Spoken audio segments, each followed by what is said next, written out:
50 ಪೈಸಾ ಬಡ್ಡಿ ದರದಲ್ಲಿ ಕೊಡ್ತಾ ಇದ್ದೀವಿ. SSY ಯೋಜನೆಯಲ್ಲಿ 60 ಪೈಸಾ ಬಡ್ಡಿ ದರದಲ್ಲಿ ಸಾಲವನ್ನು ನೀಡ್ತಾ ಇದ್ದೀವಿ. ಹಾಗೂ CF ಸಾಲವನ್ನು ನೀಡ್ತಾ ಇದ್ದೀವಿ. ಅದರಲ್ಲಿ 1% ಬಡ್ಡಿ ದರದಲ್ಲಿ ಸಾಲವನ್ನು ವಿತರಣೆಯನ್ನು ಮಾಡಿ ಏನು ಕೃಷಿಯೇತರ ಚಟುವಟಿಕೆಗಳನ್ನು ತೊಡಗುವಂತಹ ಮಹಿಳೆಯರಿಗೆ ಒಂದು ಅವಕಾಶವನ್ನು ಮಾಡಿಕೊಡ್ತಾ ಇದ್ದೀವಿ.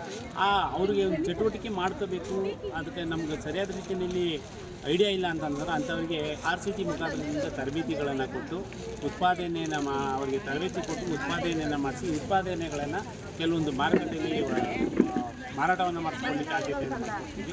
ಸರಸ್ ಮೇಳಗಳ ಮತ್ತು ಇನ್ನು ಬೇರೆ ಬೇರೆ ಮೇಳಗಳು, ಕೃಷಿ ಮೇಳಗಳಂತ ಮಾತನಾಡುವ ಸಂದರ್ಭದಲ್ಲಿ ಅಲ್ಲಿ ಅವರಿಗೆ ಮಾರಾಟ ಮಾಡೋಕ್ಕೆ ಅವಕಾಶ ಮಾಡ್ತೀವಿ. ಜೊತೆಗೆ ನಮ್ಮಲ್ಲೇ ಸ್ಥಳೀಯವಾಗಿ ಇರುವಂಥ ಸ್ವಸಹಾಯ ಸಂಘಗಳಿಗೆ ಈ ರೀತಿ ಮಾಸಿಕ ಸಂತೆಗಳನ್ನು ಏರ್ಪಾಡು ಮಾಡಿ ಮಾರಾಟವನ್ನು ಮಾಡಿಸುವಂಥ ವ್ಯವಸ್ಥೆಯನ್ನು ಕೂಡ ಮಾಡ್ತೀವಿ. ತರಬೇತಿ ಅಂದ್ರಲ್ಲ ಸರ್, ಅದು ಸ್ವಸಹಾಯ ಸಂಘದ ಮಹಿಳೆಯರಿಗೆ ಮಾತ್ರನಾ ಅಥವಾ ಸಂಘದಲ್ಲಿ ಇಲ್ಲದೆ ಇರೋ ಮಹಿಳೆಯರಿಗೂ ಕೂಡ ಸಿಗುತ್ತಾ? ಇಲ್ಲಿ ಮುಖ್ಯವಾಗಿ ನಮ್ಮಲ್ಲಿ ಏನಂತಾರೆ, ನಮ್ಮ NRLM ಯೋಜನೆ ಅಡಿಯಲ್ಲಿ ಪ್ರತಿಯೊಂದು ಸ್ವಸಹಾಯ ಮಹಿಳೆಯರನ್ನು ನಾವು ಏನು ಮಾಡ್ತೀವಿ ಅಂದರೆ ಸ್ವಸಹಾಯ ಸಂಘಕ್ಕೆ ಸೇರ್ಪಡೆಯನ್ನು ಮಾಡ್ತೀವಿ. SISD ಅಂತ ಕರೀತೀವಿ, ಅಂದರೆ ಸೋಷಿಯಲ್ ಇನ್ಕ್ಲೂಡ್ ಮತ್ತು ಸೋಷಿಯಲ್ ಡೆವಲಪ್ಮೆಂಟ್. ಪ್ರತಿಯೊಂದು ಕುಟುಂಬದಲ್ಲಿರುವಂಥ ಮಹಿಳೆಯರು ಸ್ವಸಹಾಯ ಸಂಘದಲ್ಲಿ ಸೇರ್ಪಡೆ ಆಗಬೇಕು. ಆ ಸ್ವಸಹಾಯ ಸಂಘವನ್ನು ನಮ್ಮ ಒಕ್ಕೂಟಕ್ಕೆ ಸೇರ್ಪಡೆಯನ್ನು ಮಾಡ್ತೀವಿ. ನಮ್ಮ ಒಕ್ಕೂಟದ ಮುಖಾಂತರದಿಂದ ನಮ್ಮ NRLM ಒಂದು ಲೋಕಸ್ ಆ್ಯಪ್ನ ಮುಖಾಂತರದಿಂದ ಅವರು ಸೇರ್ಪಡೆಯನ್ನು ಮಾಡಿಸಿ ನಮ್ಮ NRLM ಫೋಲ್ಡರ್ ತರುವ ಮುಖಾಂತರದಿಂದ ಅವರಿಗೆ ಈ ವ್ಯವಸ್ಥೆಯನ್ನು ಮತ್ತು ಈ ಯೋಜನೆಯ ಉಪಯೋಗನ ಪಡ್ಕೊಳ್ಳುವಂಥ ರೀತಿಯಲ್ಲಿ ನಾವು MDK, LCRB, ಕೃಷಿ ಸಖಿ, ಪಶು ಸಖಿ ಮತ್ತು ಇನ್ನಿತರೆ ಟ್ರೇಡರ್ಸ್ಗಳ ಮುಖಾಂತರದಿಂದ ಅವರಿಗೆ ಈ ಸವಲತ್ತುಗಳು ದೊರೆಯುವಂಥ ವ್ಯವಸ್ಥೆಯನ್ನು ಮಾಡಿಸ್ತಾ ಇದ್ದೀವಿ.